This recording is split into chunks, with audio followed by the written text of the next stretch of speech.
नमस्कार, स्वागत है आप सभी का डीडी न्यूज के इस खास बुलेटिन एक्सप्रेस 100 में, जहां हम आपके लिए लेकर आते हैं राजनीति, मनोरंजन, देश दुनिया, खेल और व्यापार जगत की सभी बड़ी खबरों को एक्सप्रेस यानी कि फटाफट अंदाज में। आपके साथ मैं हूं संध्या शर्मा। तो देखिए खबरें तेज रफ्तार से।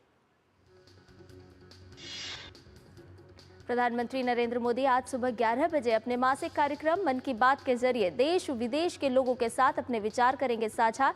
ये इस रेडियो कार्यक्रम की 117वीं कड़ी होगी। मन की बात कार्यक्रम आकाशवाणी और दूरदर्शन के समूचे नेटवर्क पर प्रसारित किया जाएगा। इसे आकाशवाणी समाचार, डीडी न्यूज, प्रधानमंत्री कार्यालय और सूचना तथा प्रसारण मंत्रालय के यूट्यूब चैनल्स पर भी सीधा प्रसारित किया जाएगा।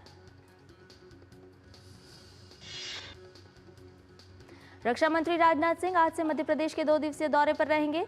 वे आज इंदौर जिले के महू में छावनी में विभिन्न सैन्य प्रतिष्ठानों का दौरा करेंगे। रक्षा मंत्री डॉक्टर बाबा साहेब आंबेडकर की जन्मस्थली जाकर उन्हें श्रद्धांजलि भी अर्पित करेंगे। इस दौरान सेना प्रमुख जनरल उपेंद्र द्विवेदी भी उनके साथ मौजूद रहेंगे। प्रयागराज में होने वाले दिव्य महाकुंभ को लेकर तैयारियां जोरों से चल रही हैं। सीएम योगी ने कल नई दिल्ली में केंद्रीय गृह मंत्री अमित शाह, रक्षा मंत्री राजनाथ सिंह और भाजपा अध्यक्ष जेपी नड्डा सहित कई गणमान्य लोगों से मुलाकात की और उन्हें महाकुंभ मेला 2025 के लिए निमंत्रण दिया। भारतीय अंतरिक्ष अनुसंधान संगठन इसरो कल अपना अंतरिक्ष डॉकिंग प्रयोग स्पैडेक्स लॉन्च करने जा रहा है। इस लॉन्चिंग के साथ ही इसरो अंतरिक्ष कार्यक्रम में एक बड़ी छलांग लगाने के लिए तैयार है। इस मिशन के बाद भारत स्पेस टेक्नोलॉजी के क्षेत्र में अमेरिका, रूस और चीन जैसे 3 देशों के एलिट क्लब में शामिल हो जाएगा, जिनके पास बाहरी अंतरिक्ष में 2 अंतरिक्ष यान या उपग्रहों की डॉकिंग करने की क्षमता है। इस मिशन को PSLV C60 के जरिए श्रीहरिकोटा के सतीश धवन अंतरिक्ष केंद्र से लॉन्च किया जाएगा। यह इसरो का साल 2024 का आखिरी मिशन है। यह मिशन रिसर्च और सहयोग के लिए नए रास्ते खोलेगा। इस मिशन से ग्लोबल स्पेस कम्युनिटी में एक प्रमुख खिलाड़ी के रूप में भारत की भूमिका मजबूत होगी। इसरो के मिशन में 2 अंतरिक्ष यान चेजर SDX-01 और टारगेट SDX-02 होंगे। इनमें से प्रत्येक का वजन 220 किलोग्राम है। PSLV C60 के जरिए दोनों अंतरिक्ष यान को पृथ्वी की सतह से लगभग 470 किलोमीटर ऊपर निचली पृथ्वी कक्षा में स्थापित किया जाएगा। संचार मंत्री ज्योतिरादित्य सिंधिया ने भारतीय डाक को 2029 तक मुनाफे में लाने के लिए वित्त मंत्री निर्मला सीतारमण के साथ चर्चा की। चर्चा के दौरान सिंधिया ने डाक विभाग के अधिकारियों के साथ वित्त मंत्री के सामने पूंजीगत व्यय की अपनी मांगें रखीं, ताकि विभाग को मुनाफे में लाया जा सके। वित्त मंत्री के साथ बैठक के दौरान ज्योतिरादित्य सिंधिया ने कहा कि डाक विभाग लागत को कम करने और ज्यादातर प्रक्रियाओं को डिजिटल बनाने का लक्ष्य लेकर काम कर रहा है। केंद्रीय मंत्री ज्योतिरादित्य सिंधिया ने यह भी कहा कि पहले से जारी व्यापार प्रक्रिया री इंजीनियरिंग की कवायद को वित्त मंत्रालय से निवेश पाकर बहुत लाभ होगा। दुनिया के सबसे बड़े लोकतंत्र भारत में महिलाओं की भागीदारी लगातार बढ़ते जा रही है। अप्रैल 2024 में हुए लोकसभा और 4 राज्यों के विधानसभा चुनाव के बाद चुनाव आयोग ने मतदाताओं का एक विस्तृत डेटा जारी किया है।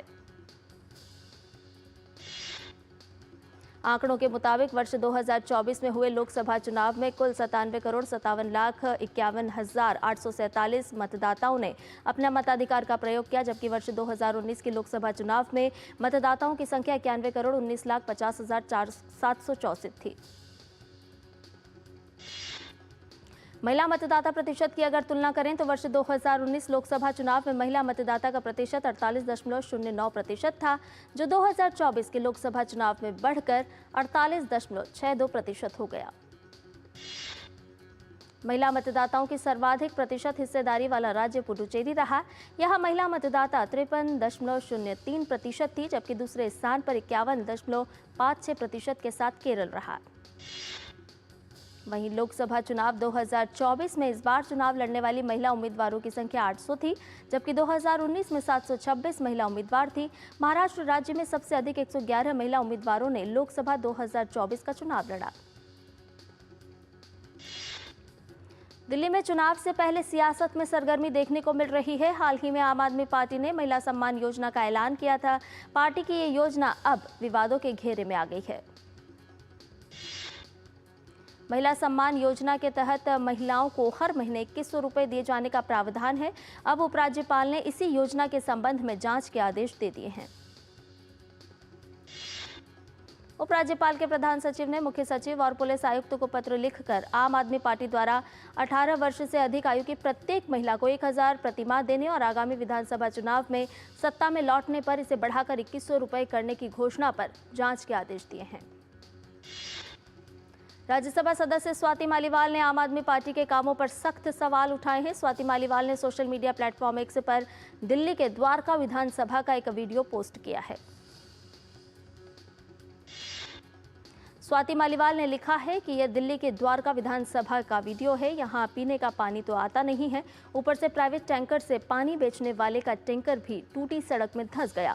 उन्होंने लिखा, एक बारिश दिल्ली में सारे काम की पोल खोल देती है। तमिलनाडु के राज्यपाल आर.एन. रवि ने शनिवार को अन्ना विश्वविद्यालय का दौरा किया और विश्वविद्यालय में हुए कथित यौन उत्पीड़न की घटना का निरीक्षण किया और मामले की जानकारी ली। गौरतलब है कि अन्ना यूनिवर्सिटी कैंपस में 23 दिसंबर को एक छात्रा के साथ यौन उत्पीड़न का मामला सामने आया था। मद्रास उच्च न्यायालय ने शनिवार को अन्ना विश्वविद्यालय में कथित यौन उत्पीड़न मामले के साथ साथ एफआईआर लीक मामले की जांच के लिए महिला आईपीएस अधिकारियों की विशेष जांच टीम के गठन का आदेश दिया है। जम्मू कश्मीर, हिमाचल और उत्तराखंड में लगातार हो रही बर्फबारी से मैदानी इलाकों में हाड़ कपा देने वाली ठंड पड़ रही है। रिकॉर्ड बारिश और बर्फबारी से पूरे उत्तर और मध्य भारत में ठिठुरन बढ़ गई है। सर्दी के साथ ही कोहरा का सितम भी ढा रहा है। मौसम विभाग ने आज से राष्ट्रीय राजधानी क्षेत्र दिल्ली समेत उत्तर भारत में घने कोहरे का ऑरेंज अलर्ट जारी किया है। मौसम विभाग के अनुसार आज भी उत्तर प्रदेश, बिहार, मध्य प्रदेश और महाराष्ट्र के कई इलाकों में भारी बारिश होने की संभावना है। जम्मू कश्मीर के श्रीनगर, डोडा, पुंछ, रामबन और भद्रवाह में भारी बर्फबारी के कारण पूरे क्षेत्र में सफेद चादर से ढका हुआ नजर आ रहा है। घटता पारा और लगातार बर्फबारी लोगों के लिए परेशानी का सबब भी बनती जा रही है। कई स्थानों पर सड़कों पर जमी बर्फ के कारण यातायात बाधित है, जिसे हटाने और यातायात बहाल करने के लिए स्थानीय प्रशासन लगातार काम कर रहा है। जम्मू श्रीनगर राष्ट्रीय राजमार्ग भारी बर्फबारी के चलते बंद हो गया है। गंडोह का डोडा संपर्क मार्ग भी भारी बर्फबारी के चलते बंद है, जिसे खोलने के प्रयास जारी हैं। स्थानीय प्रशासन ने लोगों को अनावश्यक घर से बाहर न निकलने की सलाह दी है। बर्फबारी और नववर्ष के चलते पर्यटक लगातार उत्तराखंड का रुख कर रहे हैं। नए साल पर सैलानियों के स्वागत में उत्तराखंड सरकार भी तैयारियां पूरी करने में जुटी हुई है। उत्तराखंड सरकार 31 दिसंबर की देर रात तक सैलानियों को जश्न मनाने के लिए विशेष छूट प्रदान करने की तैयारी कर रही है। उत्तराखंड के श्रम विभाग के उप सचिव शिव विभूति रंजन की ओर से एक आदेश जारी किया गया है। इस आदेश में कहा गया है कि उत्तराखंड दुकान और स्थापना रोजगार विनियमन एवं सेवा शर्त अधिनियम 2017 के प्रावधानों के अनुसार उत्तराखंड राज्य में रेस्टोरेंट, होटल और ढाबा आदि को सप्ताह में 7 दिन और 24 घंटे खुले रखने की अनुमति प्रदान की गई है। राज्य में 5 दिन पहले ही नैनीताल, मसूरी, धनौल्टी, चकराता, चोपता, कौसानी और औली जैसे स्थलों पर होटल और होम स्टे पैक हो चुके हैं। हिमाचल प्रदेश में भी पहाड़ों पर भारी बर्फबारी का दौर जारी है, जिसका लुत्फ उठाने के लिए भारी संख्या में पर्यटक प्रदेश का रुख कर रहे हैं। पर्यटकों की संख्या बढ़ने से चंडीगढ़ मनाली राष्ट्रीय उच्च मार्ग पर वाहनों की आवाजाही बढ़ गई है। इस दौरान एनएच पर जाम की स्थिति से निपटने के लिए मंडी जिला पुलिस ने 63 जवानों को विशेष तौर पर तैनात किया है। और बुलेटिन में फिलहाल रुकने एक छोटे से ब्रेक के लिए जल्द हाजिर होंगे। This is no ordinary sky. This is where legends are born. Step 1. Clear to space transition. Roger. Engaging heat. In the vast expanse above, the Indian Air Force reigns. Unseen, unstoppable, unmatched. Join the Indian Air Force to be a cut above. जब धरती चीर कर निकलता है लोहे का पत्थर और मिलता है मोंगिया के जोश से, फिर तपता है, पिघलता है और बनता है फौलाद। अब होता है सरिया सारी खूबियों के साथ। मोंगिया स्टील, मजबूत देश का मजबूत सरिया। MDH की देगी मिर्च, देगी मिर्च का तड़का, अंग अंग फड़का। MDH की देगी मिर्च। और ब्रेक के बाद एक्सप्रेस 100 में आपका एक बार फिर से स्वागत है। मंडी जिला पुलिस के ये जवान नाकेबंदी और पेट्रोलिंग के माध्यम से हर वाहन पर नजर रख रहे हैं। नववर्ष के अवसर पर अयोध्या में भगवान राम के दर्शन के लिए राम मंदिर में बड़ी संख्या में भक्तों के आने की संभावना जताई जा रही है। इसे देखते हुए जिला प्रशासन और मंदिर प्रशासन की ओर से व्यापक प्रबंध किए जा रहे हैं। अयोध्या में रामलला के दर्शन का समय 1 जनवरी से 1 घंटा बढ़ाए जाने का भी निर्णय लिया गया है, ताकि श्रद्धालुओं को सुलभ दर्शन हो सके। राम मंदिर में रामलला की प्राण प्रतिष्ठा का 1 वर्ष पूरा होने पर वर्षगांठ द्वादशी के रूप में मनाई जाएगी। ये कार्यक्रम 3 दिनों तक चलेगा। प्राण प्रतिष्ठा वर्षगांठ पर 11 जनवरी को विशेष कार्यक्रम आयोजित किया जाएगा। राष्ट्रीय राजधानी दिल्ली में हल्का कोहरा छाया हुआ है। IMD के अनुसार आज दिल्ली में न्यूनतम तापमान 12 डिग्री दर्ज किया गया है। देश का चालू खाता घाटा कैट 2024-25 की जुलाई सितंबर तिमाही में घटकर 11.2 अरब डॉलर रहा। यह सकल घरेलू उत्पाद यानी कि GDP का 1.2% है। RBI के अनुसार भारत का कैट 2024-25 की दूसरी तिमाही में कम होकर 11.2 अरब डॉलर यानी GDP का 1.2% रहा, जो 2023-24 की दूसरी तिमाही में 11.3 अरब डॉलर यानी GDP का 1.3% था। हाल ही में जारी घरेलू उपभोग व्यय सर्वेक्षण के अनुसार भारत में गैर खाद्य वस्तुओं पर खर्च में वृद्धि हुई है। मासिक प्रति व्यक्ति उपभोग व्यय में शहरी ग्रामीण अंतर में कमी आई है। देश में अर्थव्यवस्था और श्रम व रोजगार के मामले में तेज गति से वृद्धि हो रही है। प्रधानमंत्री के आर्थिक सलाहकार परिषद के सदस्य शमिका रवि और भारतीय सांख्यिकी संस्थान के मुदित कपूर द्वारा लिखित एक कार्य पत्र में कहा गया है कि भारत में 2017-18 और 2022-23 के बीच कई राज्यों और विशेष रूप से ग्रामीण क्षेत्रों में महिला श्रम बल रोजगार में वृद्धि देखी गई। केंद्रीय उपभोक्ता मामलों के मंत्री प्रहलाद जोशी ने राइड हेलिंग ऐप्स पर आईफोन और एंड्रॉयड उपयोगकर्ताओं के बीच मूल्य अंतर पर कहा कि उपभोक्ताओं के शोषण को कतई बर्दाश्त नहीं किया जाएगा।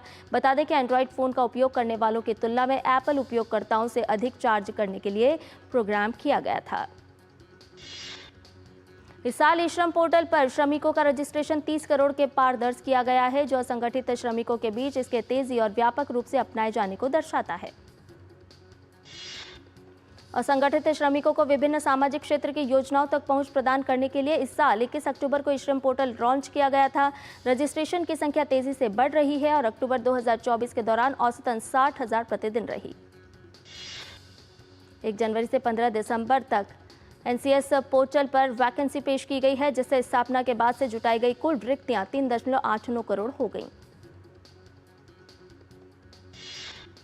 ऑनलाइन ब्रोकरेज ग्रो की रिपोर्ट के अनुसार भारतीय म्यूचुअल फंड इंडस्ट्री में महिला निवेशकों ने खासकर छोटे शहरों और कस्बों से शेयर बाजार में उछाल के बीच सालाना आधार पर औसतन 2.5 गुना से अधिक की वृद्धि की है। भारतीय रिजर्व बैंक के अनुसार इस वित्त वर्ष की पहली 6 माही अप्रैल सितंबर में बैंक धोखाधड़ी के मामलों में तेजी से वृद्धि हुई है।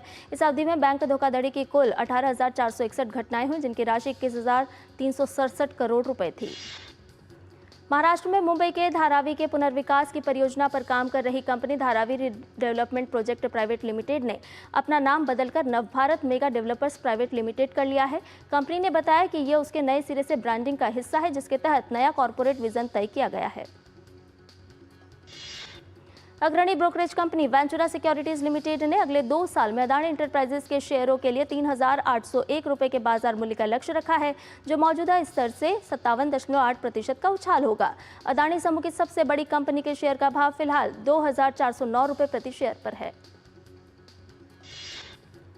लेटेस्ट एनारॉक रिसर्च के अनुसार दिल्ली एनसीआर के पेरिफेरल नोएडा एक्सप्रेसवे पर पिछले 6 वर्षों में औसतन आवासीय कीमतों में 66% की वृद्धि दर्ज की गई है। वहीं गाजियाबाद के राजनगर एक्सटेंशन ने इस अवधि में 55% की वृद्धि दर्ज की। स्टार्टअप कवरेज पोर्टल INC 42 की वार्षिक फंडिंग रिपोर्ट 2024 के अनुसार भारतीय स्टार्टअप इकोसिस्टम को इस साल $12 मिलियन से अधिक की फंडिंग मिली है, जो पिछले साल के $10 बिलियन से 20% ज्यादा है। रिपोर्ट के अनुसार इस साल शुरुआती चरण के स्टार्टअप सबसे बड़े लाभार्थी रहे। शुरुआती चरण के स्टार्टअप ने संचयी रूप में $893 मिलियन जुटाए, जो 433 सौदों के सालाना आधार पर 31% ज्यादा है। सरकारी आंकड़ों के अनुसार देश में अब 73,000 से अधिक स्टार्टअप हैं, जिनमें कम से कम एक महिला निदेशक है, जिन्हें स्टार्टअप इंडिया पहल के तहत मान्यता दी गई है। अदानी एयरपोर्ट होल्डिंग्स लिमिटेड द्वारा प्रबंधित गुवाहाटी स्थित लोकप्रिय गोपीनाथ बोरदोलोई अंतर्राष्ट्रीय हवाई अड्डे में 2024 में उल्लेखनीय यात्रा वृद्धि देखी गई। हवाई अड्डे के सूत्रों के अनुसार 2024 में प्रभावशाली 6.26 मिलियन यात्रियों को सफलतापूर्वक प्रबंधित किया गया।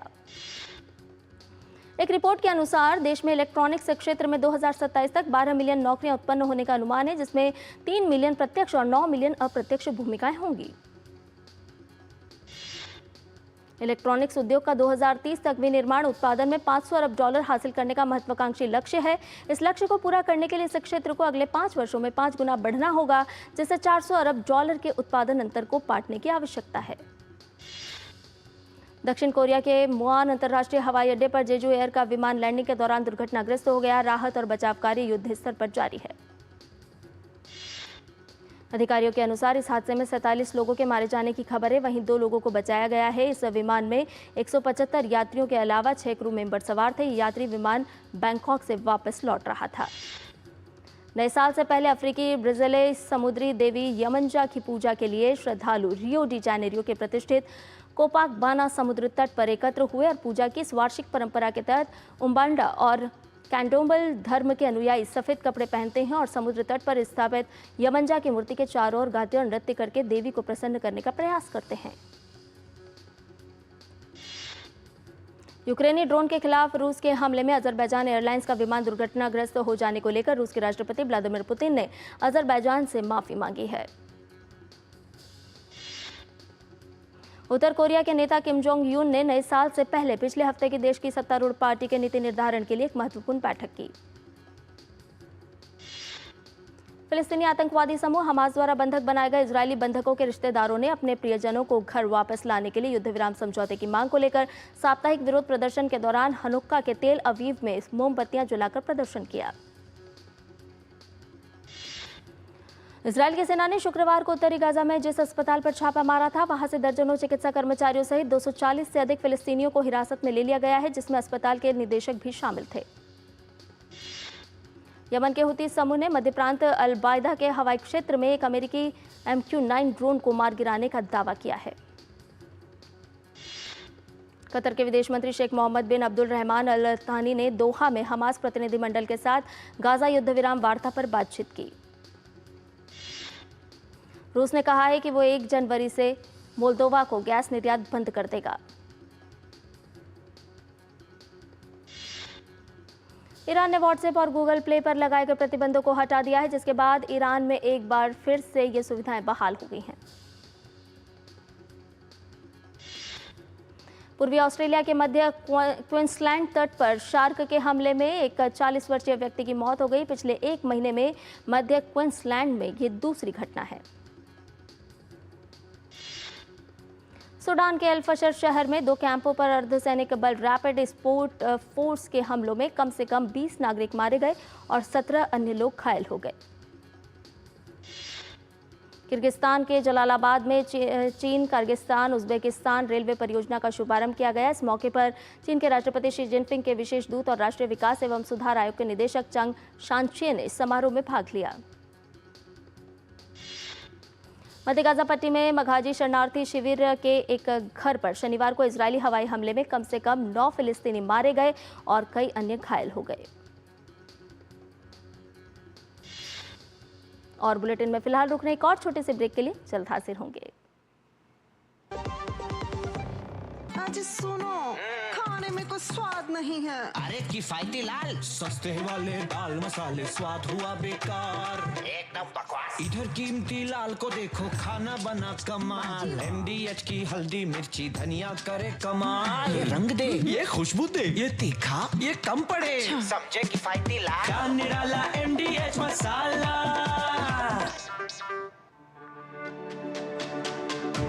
मेरी पसंद, मेरी पसंद, मेरी पसंद, मेरी पसंद। हमारी पसंद, हम सबकी पसंद। मजबूत देश का मजबूत सरिया मोंगिया स्टील।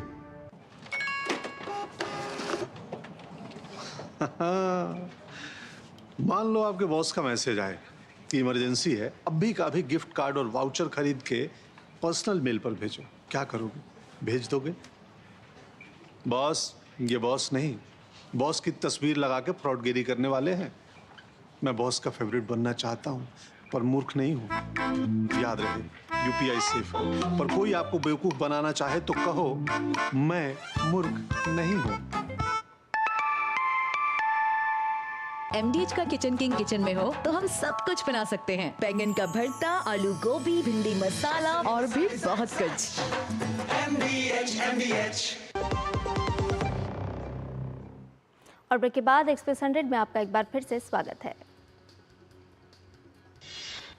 यूरोपीय संघ के देशों में स्मार्टफोन, टैबलेट और कैमरे के लिए एक समान C-टाइप चार्जर की व्यवस्था कल से लागू हो गई है। इसके साथ ही संघ के सभी 27 देशों में USB C-टाइप पोर्ट वाले उपकरण उपलब्ध कराना निर्माताओं के लिए बाध्यकारी हो गया है। यूरोपीय देश क्रोएशिया में आज राष्ट्रपति चुनाव होने हैं। राष्ट्रपति चुनाव में आज पहले चरण के मतदान के बाद क्रोएशिया के मौजूदा राष्ट्रपति और सत्तारूढ़ पार्टी द्वारा समर्थित उम्मीदवार के दूसरे दौर में पहुंचने की संभावना है। शतरंज चैंपियन डी गुकेश ने प्रधानमंत्री नरेंद्र मोदी से मुलाकात की। पीएम ने डी गुकेश के दृढ़ संकल्प और समर्पण की सराहना की और कहा कि उनका आत्मविश्वास वास्तव में प्रेरणादायक है। भारतीय शतरंज खिलाड़ी कोनेरू हम्पी साल 2024 की FIDE महिला विश्व रैपिड चैंपियनशिप बन गई हैं। कोनेरू हम्पी ने इंडोनेशिया की आइरिन सुकंदर को मात दी। ये कोनेरू हम्पी का दूसरी विश्व रैपिड खिताब है। इससे पहले वे 2019 में भी ये खिताब अपने नाम कर चुकी हैं। मेलबर्न टेस्ट में भारत के खिलाफ ऑस्ट्रेलिया की बढ़त 200 के पार हो गई है। वहीं जसप्रीत बुमराह ने 200 टेस्ट विकेट पूरे कर लिए। इससे पहले भारत ने अपनी पहली पारी में 369 रन बनाए। पहली पारी के आधार पर ऑस्ट्रेलिया को 105 रन की बढ़त हासिल हुई। बुलावायो टेस्ट में अफगानिस्तान की शानदार बल्लेबाजी देखने को मिली। तीसरे दिन का खेल खत्म होने तक अफगानिस्तान ने पहली पारी में 2 विकेट खोकर 425 रन बना लिए। सेंचुरियन टेस्ट में पाकिस्तान ने दक्षिण अफ्रीका के सामने जीत के लिए 148 रन का लक्ष्य रखा है। तीसरे दिन का खेल खत्म होने तक दक्षिण अफ्रीका ने दूसरी पारी में 3 विकेट खोकर 27 रन बना लिए। सेंचुरियन टेस्ट में पाकिस्तान ने अपनी दूसरी पारी में 237 रन बनाए। अफ्रीकी टीम ने पहली पारी में 301 रन बनाए थे। न्यूजीलैंड ने T20 सीरीज के पहले T20 मैच में श्रीलंका को 8 रन से हरा दिया। इसके साथ न्यूजीलैंड ने 3 मैच की सीरीज में 1-0 की बढ़त बना ली। न्यूजीलैंड ने पहले बल्लेबाजी करते हुए 8 विकेट पर 172 रन बनाए। जवाब में श्रीलंका की टीम 20 ओवर में 8 विकेट पर 164 रन ही बना सकी। हॉकी इंडिया लीग 2024-25 की शुरुआत शनिवार से हुई। दिवंगत पूर्व प्रधानमंत्री डॉक्टर मनमोहन सिंह को श्रद्धांजलि देते हुए हॉकी इंडिया लीग का उद्घाटन समारोह बेहद सादा रखा गया। हॉकी इंडिया लीग 2024-25 के पहले दिन खेले गए मैच में कल दिल्ली SG पाइपर्स ने टीम गोनासिका को पेनल्टी शूटआउट में 4-2 से हराया। FIDE के उपाध्यक्ष विश्वनाथन आनंद ने कहा कि प्रतियोगिता के ड्रेस कोड का पालन करना सभी खिलाड़ियों के लिए जरूरी है। दुनिया के नंबर 1 शतरंज खिलाड़ी मैग्नस कार्लसन जींस पहनने से रोकने के कारण प्रतिष्ठित FIDE विश्व रैपिड एंड ब्लिंड शतरंज चैंपियनशिप से हट गए थे। भारतीय सेना के स्थानीय समुदाय के सहयोग से द्रास कारगिल में सांस्कृतिक और खेल कार्यक्रम का आयोजन किया गया। हिंदी सिनेमा के महान पार्श्व गायक मोहम्मद रफी के जन्म शताब्दी वर्ष के मौके पर शनिवार को नई दिल्ली में कार्यक्रम का आयोजन किया गया। अपकमिंग फिल्म बैदा ने अपनी रिलीज डेट बुक कर ली है। यह फिल्म 2025 की शुरुआत में सिनेमाघरों में रिलीज होने के लिए तैयार है। फिल्म इंडस्ट्री के वर्सेटाइल अभिनेता मनोज बाजपेयी ने superhit series the family man के 3रे सीजन की शूटिंग पूरी कर ली है। और इसके साथ ही एक्सप्रेस न्यूज में फिलहाल मेरे साथ इतना ही। मुझे दीजिए इजाजत। नमस्कार। है।